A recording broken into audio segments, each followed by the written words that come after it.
Assalamualaikum warahmatullahi wabarakatuh. Selamat pagi dan salam sejahtera bagi kita semuanya. Yang kami hormati Bapak Dr. Gufron Abdullah MPD selaku dosen pengampu mata kuliah landasan kependidikan, teman-teman semuanya dari kelas 1F yang saya banggakan.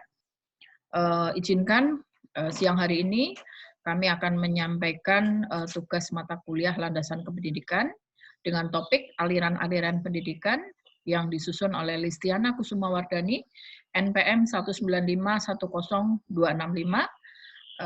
Perlu kami sampaikan bahwa sumber ataupun pustaka dalam pembuatan PowerPoint adalah buku Jilid 2 Landasan Kependidikan yang disusun oleh Profesor Dr. A.Y. Sugeng YSH MPD dan Bapak Dr. Gufron Abdullah MPD. Yang pertama, latar belakang, kita melihat adanya Undang-Undang Sisdiknas nomor 20 tahun 2003, yang penjelasannya adalah pendidikan merupakan usaha sadar dan terencana, di mana di sini tujuan dari Undang-Undang Sisdiknas adalah untuk menggali secara optimal kekuatan spiritual keagamaan, pengendalian diri, kepribadian, kecerdasan, akhlak mulia, serta keterampilan yang diperlukan bagi dirinya, masyarakat, bangsa, dan negara. Kemudian kondisi real yang ada dengan adanya regulasi ataupun dasar hukum Undang-Undang Sisdiknas nomor 20 tahun 2003, kondisi real banyaknya pemikiran-pemikiran terkait proses pendidikan sehingga pada zamannya banyak sekali muncul aliran-aliran pendidikan sehingga kondisi yang diharapkan adanya satu sinergitas ataupun adanya satu harmonisasi antara regulasi yang terstruktur dengan aliran-aliran pendidikan yang ada untuk mengimplementasikan pendidikan masa kini. Rumusan masalah yang pertama, pengertian aliran pendidikan, kemudian yang kedua, apa saja macam aliran pendidikan, yang tentunya tujuannya satu untuk mengetahui pengertian aliran pendidikan, dan yang kedua untuk mengetahui macam-macam aliran pendidikan. Yang berikutnya, sebelum kita masuk ke macam-macam aliran pendidikan, perlu kita ketahui bersama bahwa aliran-aliran pendidikan definisinya adalah pemikiran-pemikiran yang membawa pembaharuan pada pendidikan sejak dulu, kini, maupun di masa depan pendidikan. Itu sendiri yang selalu mengalami perkembangan seiring dengan perkembangan sosial budaya dan perkembangan ilmu pengetahuan dan teknologi. Adapun macam-macam dari aliran pendidikan, yang pertama adalah empirisme, kemudian yang kedua adalah nativisme, yang ketiga naturalisme, kemudian yang keempat konvergensi, yang kelima progresivisme, kemudian yang keenam adalah perennialisme, kemudian berikutnya esensialisme, kemudian yang kedelapan eksistensialisme, kemudian yang kesembilan adalah konstruktivisme dan strukturalisme. Kita akan membahas satu persatu dari aliran pendidikan tersebut. Yang pertama dikemukakan oleh John Locke pada tahun 1632 sampai tahun 1704. Teori John Locke dikenal dengan nama tabulae rasae atau meja lilin yang menyebutkan bahwa anak yang lahir ke dunia seperti kertas putih yang bersih. Kertas putih akan mempunyai corak dan tulisan yang digores oleh lingkungan. Dalam pendidikan, pendapat kaum empiris ini terkenal dengan nama optimisme pedagogik. Kemudian aliran empirisme dipandang berat sebelah, sebab hanya mementingkan peranan pengalaman yang diperoleh dari lingkungan saja. Sedangkan kemampuan dasar yang dibawa anak sejak lahir dianggap tidak menentukan. Menurut kenyataan dalam kehidupan sehari-hari, terdapat anak yang berhasil karena mempunyai bakat yang bagus, meskipun lingkungan di sekitarnya tidak mendukung. Yang berikutnya adalah aliran nativisme yang dikemukakan oleh Schopenhauer pada tahun 1788 sampai 1860. Dikatakan bahwa anak-anak yang lahir ke dunia sudah memiliki pembawaan atau bakatnya yang akan berkembang sesuai dengan arahannya masing-masing. Jadi jelas di sini bahwa menurut teori ini, anak tumbuh dan berkembang tidak dipengaruhi oleh lingkungan pendidikan, baik lingkungan sekitar yang ada di sehari-hari maupun lingkungan yang direkayasa oleh orang dewasa yang disebut pendidikan. Dengan kata lain, pendidikan, lingkungan masyarakat, dan orang tua tidak berpengaruh terhadap perkembangan anak. Karena setiap anak akan mencari perkembangan sesuai dengan pembawaannya, bukan oleh kekuatan-kekuatan dari luar. Next, aliran pendidikan yang berikutnya adalah naturalisme, dikemukakan oleh J.J. Rousseau pada tahun 1712 sampai 1778.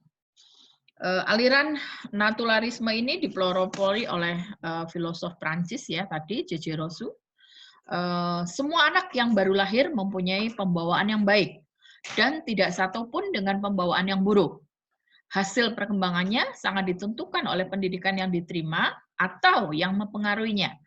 Berdasarkan pendapat tersebut, aliran ini dikenal juga sebutan negativisme. Selanjutnya, Rousseau mengatakan anak yang terlahir di dunia dalam keadaan baik. Biarkan berkembang secara alami. Aliran ini bukan berarti tanpa kekurangan, karena dianggap berat sebelah, karena dianggap anti familiarisme. Dengan adanya keluarga, tidak boleh berperan penting dalam pendidikan anak. Sedangkan keluarga sejatinya adalah pendidik pertama dan utama bagi anak. Yang berikutnya dikemukakan oleh William Stearns tahun 1871 sampai 1939, teori konvergensi. Anak telah memiliki pembawaan baik atau buruk sejak lahir di dunia. Perkembangan selanjutnya akan dipengaruhi oleh lingkungan. Faktor bawaan dan faktor lingkungan, keduanya memiliki peranan yang penting dan berkaitan satu sama lain.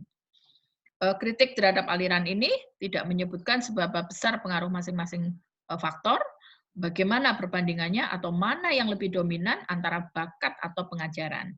Dengan demikian, pendidikan juga belum jelas dalam memadukan antara bakat dan pengalaman tersebut agar dapat berhasil secara optimal. Selanjutnya, John Dewey, tahun 1859 sampai 1952, mengemukakan aliran pendidikan progresivisme. Ia berpendapat bahwa realita ini merupakan percampuran antara yang teratur dan yang tidak teratur, yang sempurna dan yang tidak sempurna. Menurut John Dewey, tujuan pendidikan adalah memberikan bimbingan siswa melalui dorongan dan interspontannya untuk mencapai pertumbuhan dengan partisipasi dan refleksi di dalam cara hidup yang demokratis. Siswa mengembangkan kemampuannya untuk menyesuaikan diri dengan kehidupan. Berikutnya, perennialisme. Filsafat perennialisme menjadi dasar dari aliran perennialisme dalam pendidikan. Dalam pendidikan, anak harus dipandang sebagai keseluruhan yang holistik, sebagai hakikat manusia. Anak adalah makhluk yang monodualis dan monopluralis. Kita bisa melihat penjelasan sebagai makhluk monodualis terdiri atas jiwa dan raga yang menjiwa. Keduanya harus ditumbuh kembangkan secara serasi, selaras, dan seimbang, sehingga menjadi manusia yang berbudaya dan harmonis. Sedangkan sebagai manusia ataupun makhluk monopluralisme terdiri atas berbagai aspek. Jadi dominan pada 3 aspek atau 3 ranah pendidikan, yaitu kognisi, afektif, dan psikomotorik. Kemudian esensialisme, filsafat esensialisme menginginkan kembali kepada kebudayaan lama, maka pendidikan dimaknai sebagai pemelihara kebudayaan atau education as culture conversation. Pandangan pendidikan itu dari filsafat esensialisme merupakan manifestasi dari pandangan tokoh-tokohnya, baik yang idealis maupun yang realis, yang dipengaruhi oleh kondisi-kondisi real dan tuntutan-tuntutan hidup pada zamannya. Next, eksistensialisme. Kita bisa melihat kata eksistensialisme, kita melihat dari kata eksis artinya ada atau benda atau mengada. Eksistensi menurut kaum Thomis berarti kegiatan yang mengada-ada. Bereksistensi merupakan lawan dari esensi, suatu keadaan atau peristiwa yang terjadi dalam batasan waktu, tempat, dan waktu. Bagi aliran eksistensialis, hubungan antara guru dan siswa sangat menentukan keberhasilan proses pendidikan dan pengajaran. Oleh karena itu, eksistensialisme menghendaki agar iklim sosial sekolah dibangun berdasarkan asas-asas yang ada. Kemudian yang berikutnya dikemukakan oleh Giambattista Vico tahun 1668 sampai tahun 1744. Aliran pendidikan yang dikemukakan adalah konstruktivisme dan strukturalisme. Konstruktivisme adalah aliran pendidikan bertentangan dengan behaviorisme. Pandangan konstruktivisme selanjutnya dikembangkan oleh Jean Piaget dalam teori perkembangan kognisi, kemudian Concy dalam teori struktur berpikir, dan Lawrence Kohlberg dalam teori perkembangan moral sebagai filsafat strukturalisme. Strukturalisme sebagai aliran filsafat muncul di Prancis, utamanya setelah pertengahan abad ke-20. Kehadiran strukturalisme mengguncang aliran-aliran filsafat sebelumnya, seperti fenomenologi, eksistensialisme, dan historisme. Menurut Vico, Tuhan adalah pencipta alam semesta, dan manusia adalah tuan dari ciptaan. Hanya Tuhan yang dapat mengetahui segala sesuatu, karena Ia yang menciptakannya. Manusia hanya dapat mengelola sesuatu yang dikonstruktikan Tuhan. Pengetahuan dapat menunjuk pada struktur konsep yang dibentuk. Pengetahuan tidak dapat lepas dari subjek yang mengetahui. Demikian penjabaran dari PowerPoint aliran-aliran kependidikan. Terima kasih dan mohon masukan. Wassalamualaikum warahmatullahi wabarakatuh.